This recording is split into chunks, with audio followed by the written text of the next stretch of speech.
have a voice. One person make a difference. The power to make change. It's a great feeling, knowing that you have the right to vote. Not only with the people you elect, but ultimately, we have to choose. but with the state constitution you help shape. I think it's very important because I have children, even having grandkids. 2020 brings 6 proposed amendments, 6 chances to weigh in on how much you're paid, how your voice is heard, and how our democracy works. Tears down barriers to voting for people who would otherwise still have those barriers in their lives. Tonight, a WESH 2 Commitment 2020 special report, understanding the amendments. Good evening and welcome to our WESH 2 News Commitment 2020 special, Understanding the Amendments. I'm Stuart Moore. I'm political reporter Greg Fox. 6 proposed amendments are on the ballot this year. They deal with taxes, a minimum wage, who is allowed to vote, and a new challenge to making changes to the state constitution. Tonight, we're examining them all. We begin with Amendment 2, which would raise Florida's minimum wage to $15 an hour by 2026. The bump to $15 would not happen all at once. Amendment 2 calls for raising the wage to $10 per hour beginning on September 30th next year. It would then increase by $1 a year to 2026. And to help us better understand Amendment 2, including the arguments for and against, we begin this evening with the debate. Joining us are Eric Clinton. He's the president of Unite Here, Local 737, the Hotel and Restaurant Employees Union, arguing for Amendment 2. And Bill Hurley, the Florida State Director for the National Federation of Independent Business, or NFIB, arguing against the measure. Gentlemen, thank you so much for joining us. Mr. Clinton, let's talk about Florida's minimum wage as it is right now. For non-tipped workers, it's $8.56 an hour in Florida, which, if my math is right, is somewhere around $17,800 a year. It would go up to about $31,000 a year with a $15 minimum wage. Talk to me, first of all, especially in our hospitality and service industry jobs. How difficult is it for people to get by on that $8.56 an hour right now? Are they working a couple of different jobs? Yeah, people don't get by on $8.56 an hour. They have to work multiple jobs. They also have to rely on government assistance. And that's something that we all should remember, is that if we're going to pay workers poverty wages and they're going to live below the poverty line, taxpayers, through a number of different ways, will subsidize those wages that corporations are paying. And do you know people personally who are saying, this has got to pass, it's got to pass, or I don't know how I'm going to support my family? Well, yeah, this is, I mean, look, for the members of the union at Disney, we passed the same thing 2 years ago when we fought in our contract negotiations for a pathway to 15. And now those same workers are telling their neighbors and their friends and their families who work in other hospitality jobs outside of Disney that they need to vote for this as well. Florida workers need a raise. There's just no way about it. It's just time to do this. Mr. Hurley, most businesses are small businesses. Will those business owners be able to afford a steadily increased minimum wage up to $15? No. And the members of the National Federation of Independent Business are adamantly opposed to the amendment that would establish a $15 minimum wage in November. And staying with Mr. Hurley, a study by the Economic Policy Institute says even if $15 is not considered a living wage. Isn't it true that if people make more, they will actually spend more, making up for the additional salaries business owners would pay workers? Sure, but the money has to begin somewhere. We're all for circulating money through the economy, but this has been an extremely difficult year for small businesses. We don't need to state the obvious. Through the COVID shutdowns, we still have about 20% of businesses, small independent businesses out there that are just on the cusp. 20% of small businesses don't think they might not be around, think they may not be around in another 6 months.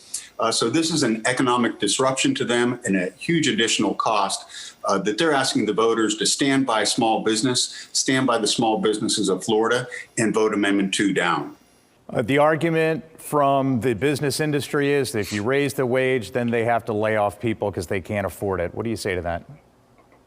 Well, look, I don't believe that that's the case in places that have passed it. And I'm not just talking about places like California or Washington State. I'm talking about places like Missouri or Arkansas or Arizona, who have also passed minimum wage laws that have increased it in a phased in way. We're not And by the way, this amendment doesn't take people to 15 tomorrow. It is a slow, phased-in approach between now and 2026. Businesses will have plenty of time to plan and make adjustments as needed. Mr. Clinton, local governments can be affected by this. As you know, there was a financial impact study done on Amendment 2, and if it passes, it will cost about $540 million a year by 2027, with most of the added costs being dropped on schools, and that could put people out of work. What are your thoughts on that? I don't think it will put people out of work at all. I think it will put more money back into the economy. And this is like, look, it comes from one place or the other. People below the poverty line, which MIT says is $16.14 per hour. That is for two incomes with two children. If you're below that, you're drawing on the government in some other way, whether it's food stamps.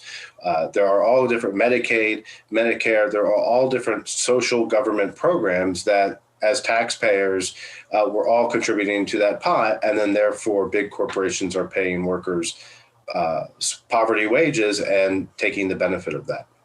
Mr. Hurley, $540 million a year would be less than 1% of the state budget. Wouldn't that be justified to generate more spending by service industry workers and more home buying, generation of more sales tax revenues? Well, I don't know about the comparisons to the state budget, but it should be noted as well. I represent small business, but an increase in the minimum wage increases the cost to all of our government as well. There are estimates that by the time this comes into full effect, there'll be an additional $500 million in labor costs just for government. But I'm here to represent Main Street, represent small business owners. And what the real problem is out there is there's a mismatch between the workforce and the jobs that are available. There's a lot of unusual things going on in our economy right now.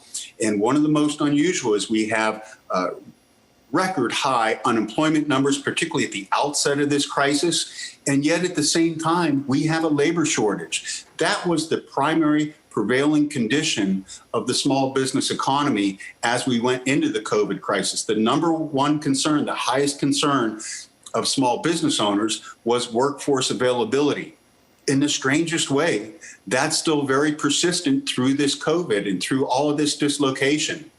A lot of businesses are struggling trying to hire workers. 23% of small business owners out there right now say they're going to create new jobs in the next quarter.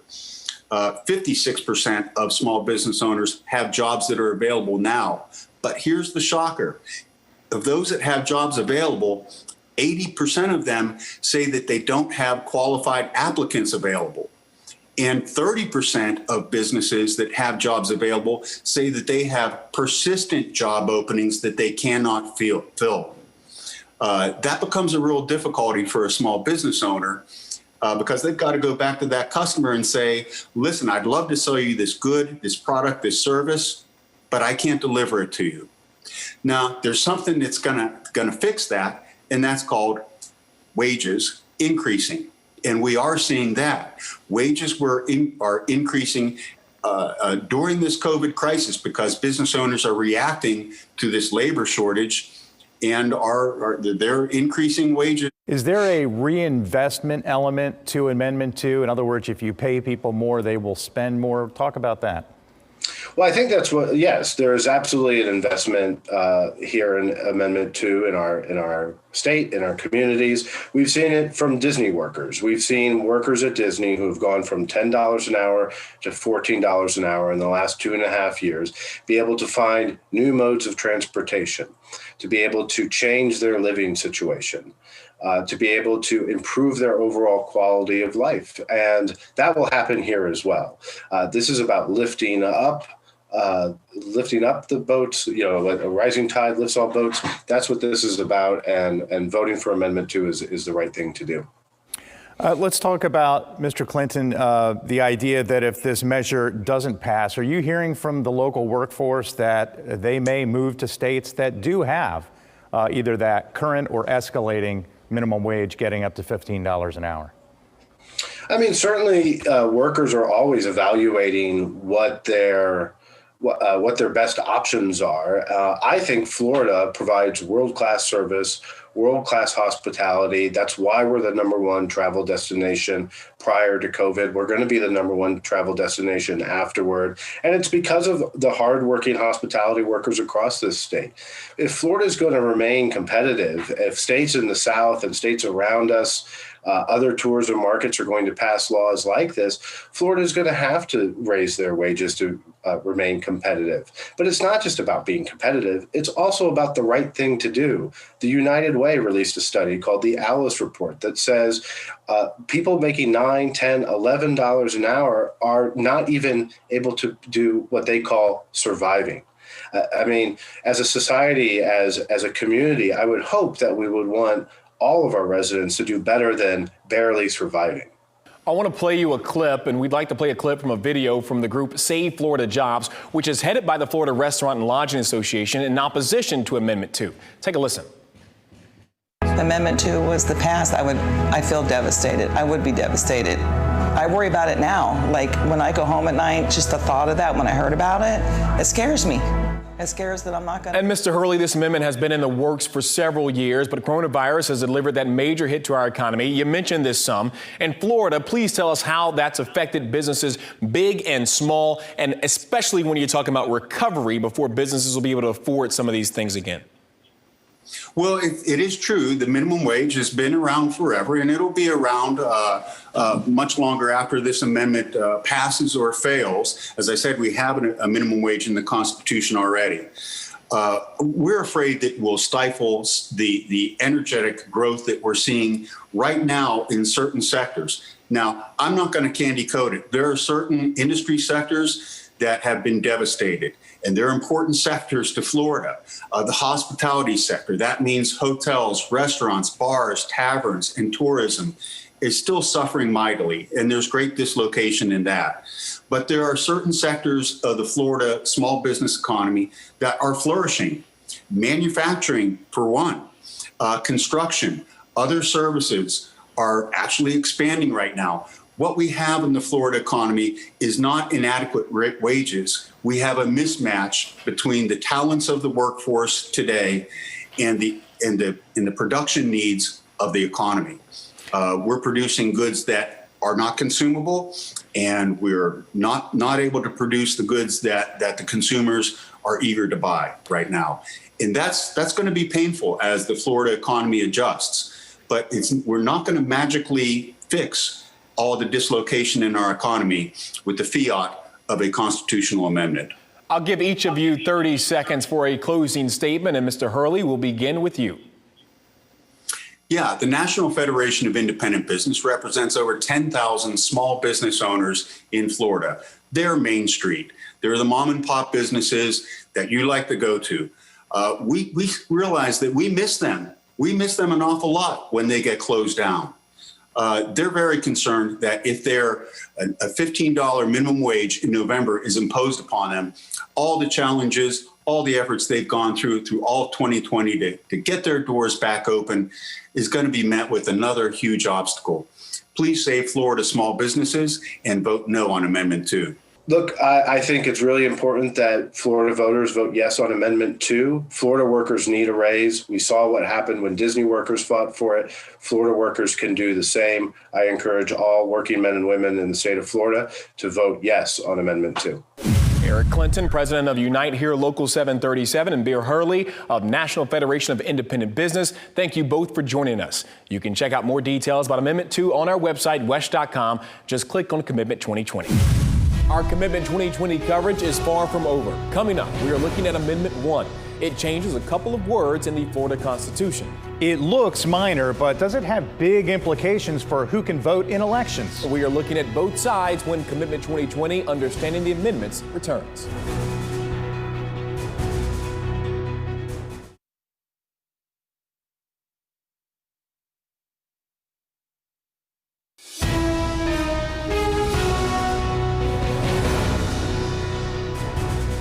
The first proposed amendment on your general election ballot is Amendment 1. And Greg, this may be confusing to voters. You could say that. It's asking you to change a couple of words in the Constitution to try and fix a problem that, according to our expert, doesn't exist in Florida.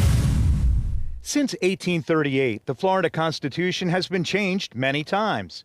In 1998, the section under electors was amended to read, "Every citizen of the United States who is at least 18 years of age and who is a permanent resident of the state, if registered as provided by law, shall be an elector of the county where registered." Voting yes on Amendment 1 would change that to read, "Only a citizen of the United States who is at least 18 years of age and who is a permanent resident of the state, if registered as provided by law, shall be an elector of the county where registered." You heard that right. Just changing the word every to only. Confused? So is UCF political science professor Dr. Aubrey Jewett. The immediate effect would be nothing because it really would not change anything. The man behind Amendment 1 sees it differently. What is the difference between every citizen and only citizens? Every citizen is inclusive language. It says if you are a citizen, you get to vote. It's silent regarding non-citizens. It doesn't say non-citizens can't. John Loudon is the chair of Florida Citizen Voters, the group sponsoring Amendment 1. It's connected to his National Citizen Voters group that's pushing it in other states. The former Republican Missouri state senator says voters ought to know cities in other states have allowed non-citizens to vote, and he's fighting to make sure that doesn't happen in Florida. So the verbiage change from every citizen to only a citizen shuts the door to that loophole that's being used all across the country. Not all across the country, according to Ballotpedia, which found that 12 municipalities allowed non-citizens to vote in local elections as of March 2020. 11 were located in Maryland. The other was San Francisco.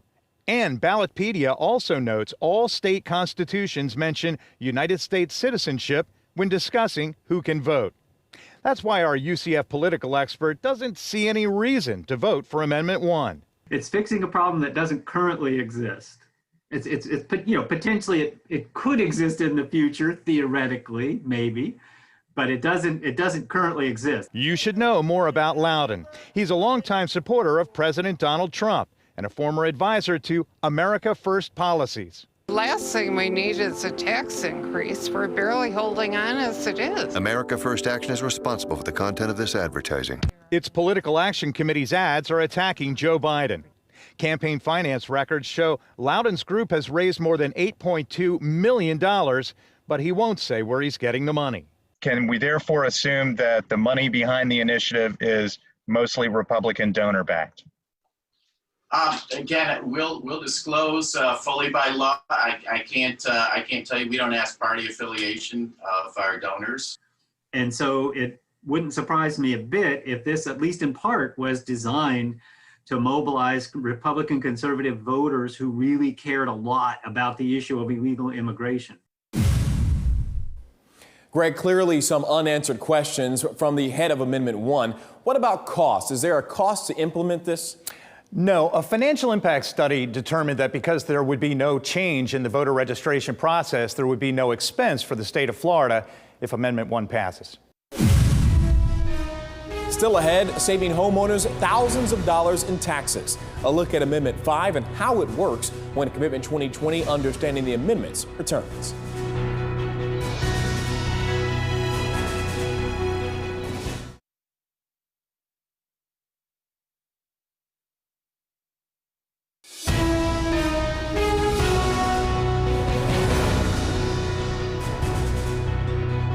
Helping you save money on property taxes. That's the goal of Amendment 5, which is officially titled Limitation on Homestead Assessments. Now, that might seem like a strange title given the fact that passage of the measure will actually relax the limitation on the amount of time you have to make your Save Our Homes homestead exemption portable. Right now, mortgage rates are at historic lows, driving a surge in home sales across the U.S. and in Florida. For homeowners with a Save Our Homes homestead exemption of between $25,000 and $50,000, they pay less in taxes, and those property taxes cannot increase more than 3% per year. But what if they move? Amendment 5, very simply, is a portability bill for people that take a homestead exemption on their house.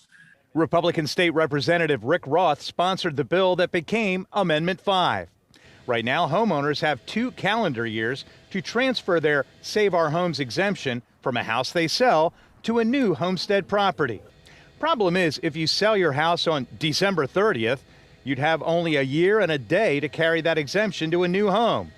Amendment 5, titled Limitation on Homestead Assessments, would increase from 2 years to 3 years, the period of time during which accrued Save Our Homes benefits may be transferred from a prior homestead to a new homestead. 3 calendar years, which gives you an absolute minimum of 2 years and 1 day. Carrying that savings is significant. For example, in Orange County, the owner of a $200,000 home has an average tax bill of $2,756. The homestead exemption is $668. Having an extra year to transfer that discount to a new home after you sell it would continue that savings. But voters should know, extending that savings will also mean a reduction in property tax revenues communities count on. A financial impact study shows Amendment 5 will reduce revenues for schools by $2.4 million a year and for local governments by $4.1 million. But Roth believes Florida homeowners, especially those on fixed incomes, deserve the extra time to make the homestead savings portable. We want people to be able to retire in Florida and live in Florida for the rest of their life. And once they retire, their income goes down. So allowing people to stay in their homes is what we want. And this helps people, stay, and having a stable community, people who've lived here a long time, that know each other and work well in the community and are involved in the community is just all good business. The League of Women Voters has said it opposes Amendment 5 because it reduces property tax revenue to benefit schools and communities. If passed, the measure takes effect in January. Imagine a general election matchup featuring 2 candidates from the same party.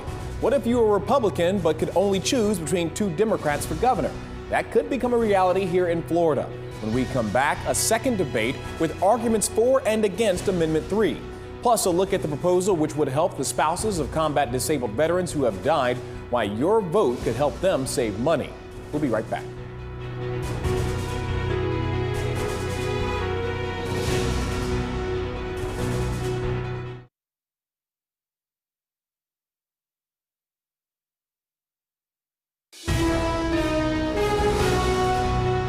Changing Florida's Constitution.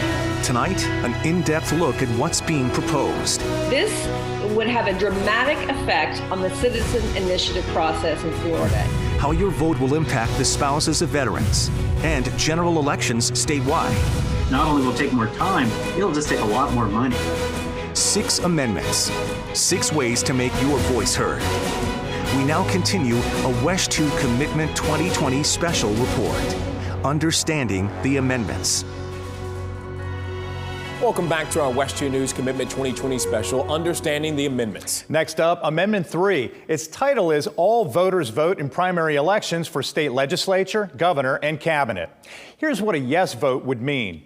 All voters would be able to cast ballots in the August primary election regardless of whether they belong to a political party or are independent. The candidates with the most votes would advance to the general election. If only 2 candidates qualify for a race, no primary is held, and the winner will be determined in the general election. Each candidate's party affiliation may appear on the ballot, but there's more to it than that, as you'll soon see in our debate. Joining us are Glenn Burhans, chairman of All Voters Vote, the group behind the measure, Michelle Rayner, civil rights attorney and the Democratic state representative-elect in House District 70 in the Tampa Bay area, and Ben Gibson, an attorney for Schutzenbauern, who argued against Amendment 3 before the state Supreme Court on behalf of the Republican Party of Florida. Thank you all for being here. Our first question is for Mr. Burhans. Please explain why you believe the type of primary is good for the state of Florida. Well, it'll make Florida more reflective of its voters. Right now, we've got 3.5 million voters who are kept out of the primary process. That includes 1.6 million voters of color and 1.7 million women voters. So if we open up the primary process and allow all voters to vote, we'll get an electoral result that is much more reflective of Florida's diversity. And we want to shift now to Ms. Rayner. The Central Florida Urban League has filed a lawsuit to actually stop counting of votes for Amendment 3, claiming that it will hurt minority-dominant House and Senate districts. Do you agree with stopping counting for this? I do agree with stopping counting for this. I think that we need to be really transparent about what all voters vote actually is and why that name for this amendment is a misnomer. One of the things that Amendment 3 is going to do, it's going to suppress and thwart minority representation in minority districts, which I believe is unconstitutional. And also it's really, I think a thinly veiled attempt to curate who certain folks who have money, who they want to see be able to have elected office. So I do agree that the votes need to stop being counted. And I do agree that this is really just an attempt to really just suppress the will of the people. And Mr. Gibson, sometimes it seems rare, but this is happening in this situation where Democrats and Republicans agree. Can you summarize the argument you made before the Supreme Court opposing Amendment 3? Yeah, absolutely. What we said is that it's very confusing. Unfortunately, the Florida Supreme Court didn't agree with us, but apparently the only people that understand this you have to be on the Florida Supreme Court to understand it. I mean, I get calls from average voters every single day that ask me, what is this amendment and what does it do? Most people, they think that it simply opens up the primaries. It doesn't open up the primaries. It abolishes party primaries. And then it keeps third-party candidates, independent candidates, from even getting on the ballot. So what you're going to end up with is you're going to end up with a very long party primary ballot. And then ultimately, you're going to get two candidates backed by special interests or billionaires who are going to be on the general election ballot. I want to play a portion of a clip now from an ad from All Voters Vote featuring legendary basketball player Magic Johnson. Amendment 3 guarantees that all voters can vote. Amendment 3 will ensure that politicians listen to everyone. Join me in supporting. Mr. Burhans, I want to talk about this. There are different kinds of open primaries. For example, our neighboring state, Alabama, as you know, has more of a blanket primary in which you are handed a ballot for one party or another. Why not opt for that? Why not do that as Amendment 3?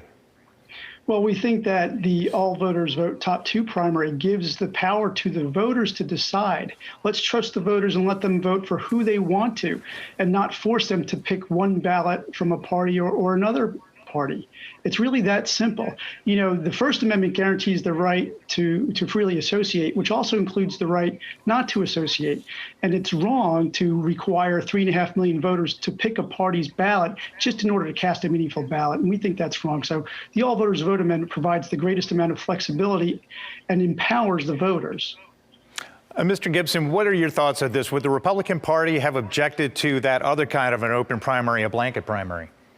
Well, listen, we think there's 10.3 million voters in Florida who affiliate with a political party. So why are we disenfranchising those 10.3 million voters and telling them, sorry, no, you don't get to pick who your party nominates or who your party is going to back. We're going to let everyone do that. And Magic Johnson, I'm glad you played that, because Magic Johnson knows a lot about this amendment because they have it in California. And if he talks to the folks in California, it's been a complete disaster. In California in 2018, you had 35 candidates on the Senate ballot. And then you had 10 Democrats, 11 Republicans. And then ultimately, what did you get? You got two candidates from the same party, two Democrats. That eliminates voter choice. It doesn't enhance it. Ms. Rayner, same question on the blanket or open primary. Would Democrats have supported that? You know, I tend to agree with Mr. Gibson on this. I think that once again, you're disenfranchising folks who want to have people who reflect their values, reflect their community to be elected. I mean, for example, if this amendment was, enacted in 2018, our choice for governor would have been Adam Putnam and Ron DeSantis. And quite frankly, as a Democrat, that's not, neither of those candidates reflect someone I would like to see in office. So once again, you're disenfranchising people. And even when we think about the state house or in the state senate, you're literally disenfranchising minority communities to have folks in the house or in the senate that reflect their community, reflect their values, and that look like them. Ms. Rayner, I want to throw some numbers at you. The financial impact study on this measure showed that moving to the top 2 open primary would add as much as $5.8 million in additional costs on local governments for each of the first 3 election cycles. Is that alone enough to remove Amendment 3? I think that alone is enough to remove Amendment 3. Once again, it is the cost is there's no other way to say it, ridiculous. Not only that, what we would have to do to even be able to ensure that this is actually implemented appropriately, I think that it's too prohibitive, it's too cost prohibitive. And once again, I believe that this amendment is actually unconstitutional. Mr. Burhans, what about the cost estimate? I don't see that referenced on you all's website. Well, the cost estimate is when you break it down as the state had found, it's about 36 to 38 cents per voter over the first few election cycles. Now, contrast that with the state total spending is, in excess of 300 million. So this is not even a rounding error when it comes to the state election budget. Now, I have to correct something that was said a moment ago. Amendment 3 doesn't prohibit the parties from selecting their own candidates. And Mr. Gibson knows that very well because the Supreme Court asked him about it, and the justices force the opponents to concede that parties could conduct their own primaries if they want to. But what we shouldn't be doing is disenfranchising 3.5 million voters, including 1.6 million voters of color and 1.7 million women voters. Only a politician would argue that you would disenfranchise people by adding more people to the process.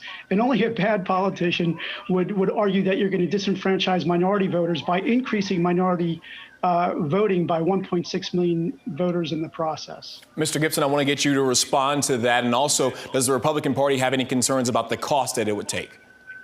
Well, we do have some concern about the cost of the $5.8 million, the taxpayer money that's going to go through that. But we have even more concern about the cost and the big money and the special interest money that's going to flow in to Florida that's to finance these types of elections. We're very concerned about that cost. But going back to what Mr. Burhan said about the party being able to nominate candidates. So the amendment does provide that parties can nominate candidates, but there's now, under this amendment, there's only really two ways that could happen. Number one, they're going to have to do it behind closed doors, and party bosses are going to have to pick who the nominee is. Or, and his group even conceded this, we would have to have a third election before the all voters vote primary. And one thing I know that voters don't want is they don't want more elections. Staying with Mr. Gibson for a minute, 3.7 million independent voters in Florida. That could go up as we realize the voter roll that just closed last week. Talk to them more for a moment. We've talked a lot about the Republican Party, the Democratic Party. Talk to the independent voter and explain to them exactly why this makes sense to vote no on Amendment 3.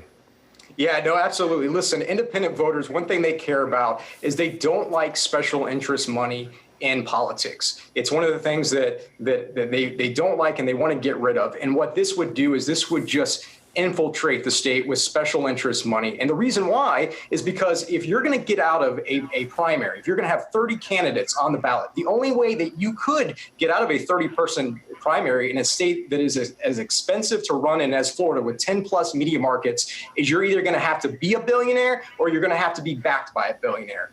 And that is not something that I think independent voters want. It's more special interest money in politics in Florida. Ms. Rayner, same question for you. Isn't some move to an open primary more inclusive for independents? No, I don't believe it's more inclusive for independents. And I also think that it precludes folks like me, folks who are progressives, from running and actually winning within the state of Florida, because I really believe it stifles the voice of people. And to Mr. Gibson's point, it really actually is about funneling money into elections and funneling corporate interests and special interests into elections. Because we have to remember the person that is backing this is a person that is a billionaire and is a person that was an advisor to Rick Scott. And so I think that we have to be really transparent about who is actually supporting this, who is actually funding this. A billionaire, someone with special interests, and someone who is interested in curating who can get into office. And it wouldn't be people like me. It wouldn't be progressive folks. It would be people that they can buy and that they can do whatever, would do whatever they would have them to do. Mr. Burhans, you're an election law and constitutional law attorney. What exactly did motivate you most to sponsor this and chair this to pass this effort for Amendment 3? Well, we have a broken system. Our political discourse has become so divisive and vitriolic that things aren't getting done anymore. And I think people are tired of what's going on. And with the closed party system, you've got candidates and elected officials that are locked into their narrow silos, either on the very far left or the very far right. And all they have to do to win a closed party primary is to throw out the red meat to their base. They get a narrow sliver of the electorate, and they win the election. And in the process, the voices of 3.5 million voters are shut out of the process. It's not right. I think if Florida voters deserve better than what they're getting from the two major parties. And it's absolutely stunning to me that representatives of the parties bemoan special interests when the parties are the original special interest groups in America, and talk about raising money and controlling the process. That's what the parties are doing. You know, their message to 3.5 million voters and 1.6 million voters of color and 1.7 million women voters is sit down and shut up, because your voice doesn't matter and your vote doesn't count unless you join our party. And that's wrong. And that's what we seek to change with All Voters Vote. We want to give everybody 30 seconds for a closing statement. We'll start with Ms. Burhans. Well, I just said it. Thank you. This is not about the parties. The parties they'll be fine. They'll be able to have their own nominating contest if they want. This amendment is truly about empowering all voters. There are 3.5 million voters who are shut out of the process. They are legally qualified to vote. They are duly registered to vote, and their tax money goes to paying for the elections that they're precluded from. And, you know, I find it ironic that the parties bemoan the influence of billionaires and special interests. Well, they didn't have any problem taking money from Mr. Fernandez when they wanted his cash for their campaigns. But now that he wants to fix a broke system, by the way, a system which he was denied the ability to vote in a primary, that's where he's coming from. And that's where we're all coming from at All Voters Vote. Trust the voters. Let all voters vote. Mr. Burhans, we'll get thank a better you. result for Florida. Thank you. Ms. Rayner, your closing statement? You know, as I've said, I think that this is really just an issue really to suppress the vote and to suppress the will of the people and to curate who, certain people that they, folks like Mr. Fernandez would like to see elected. At the end of the day, if Mr. Fernandez and company are very concerned about independents voting, there are other ways to achieve this. And I don't think Amendment 3 is the way to achieve it. And once again, I think that it goes against the Voting Rights Act, and it goes against the 2010 Redistricting Act here in Florida that says that there should be a certain amount of minority representation within our government. And this Amendment 3 would seek to preclude that. And so once again, I think it's a no vote on Amendment 3. Mr. Gibson, you can close us out. No, absolutely. Well, one of the goals of Amendment 3 is to reduce polarization and create bipartisanship. And it actually has accomplished that, because as the representative-elect, you can see we're both from different parties, but we agree here. And there is bipartisan opposition to this very, very bad idea. The only people that I think should vote yes on this are the political consultants and lobbyists. Why? Because they're going to have a very big payday if this passes. The people that should vote no on this are the average voter who cares about voter choice and who wants to limit big money and special interests from coming into our politics. I want to say thank you to Glenn Burhans, Representative-elect Michelle Rayner, and Ben Gibson for taking part in our debate over Amendment 3. If it passes, it takes effect in January 2024. You can check out more details about Amendment 3 on our website, WESH.com. Just click on Commitment 2020. Our Commitment 2020 coverage continues in just a moment. When we come back, Amendment 4. It's a measure that would change how amendments are passed in future elections. Critics say passing it could make it tougher for grassroots organizations to alter the Constitution. Commitment 2020, Understanding the Amendments, returns in just a moment.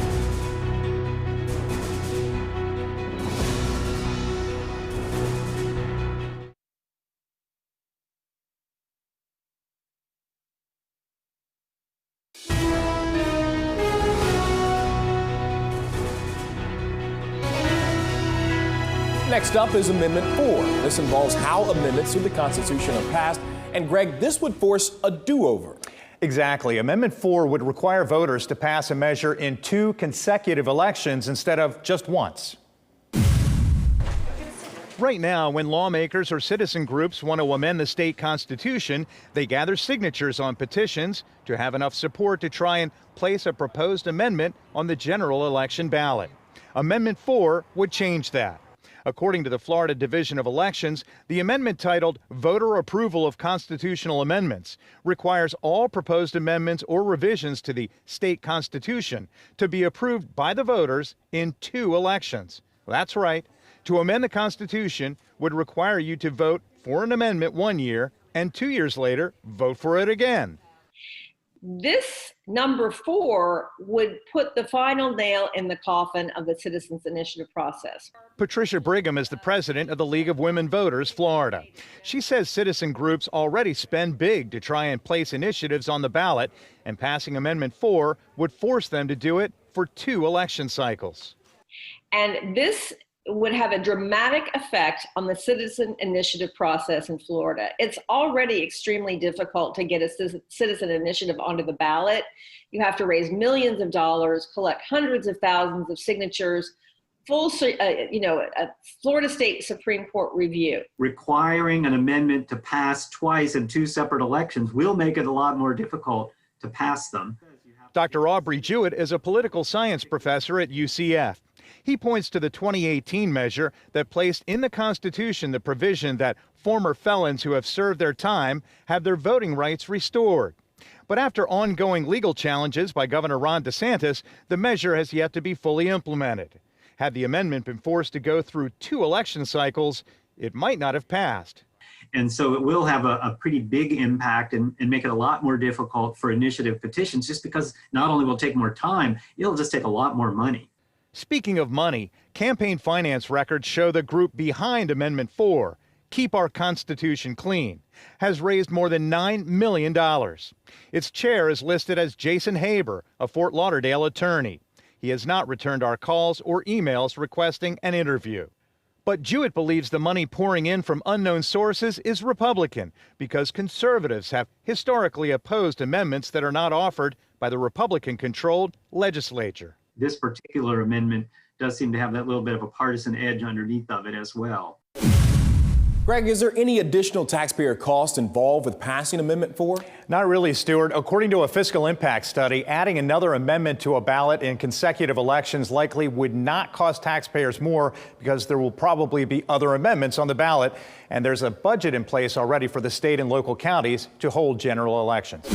Still ahead, a measure that would provide a new way for surviving spouses of combat-disabled veterans to save cash. Your vote could help. You're watching a West 2 News Commitment 2020 special.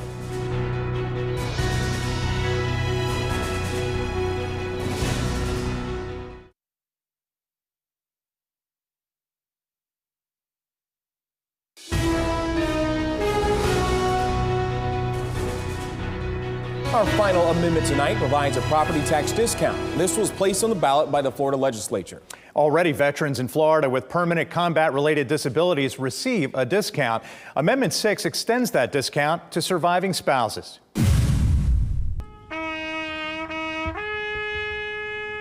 They fought for our nation, many of them battle-scarred and left with a lifetime of physical wounds. Combat-disabled veterans who served our country. We've brought you ceremonies celebrating their courage, where some, like retired Marine Corps Captain and pilot Jerry Berry, shared bitter memories of friends who never came home from Vietnam. Every time something new comes up, you cry, and then I sit right next to a couple Gold Star families. It's always hard. But we seldom talk with their spouses, the ones who comfort combat-wounded veterans as they readjust to civilian life when they come home.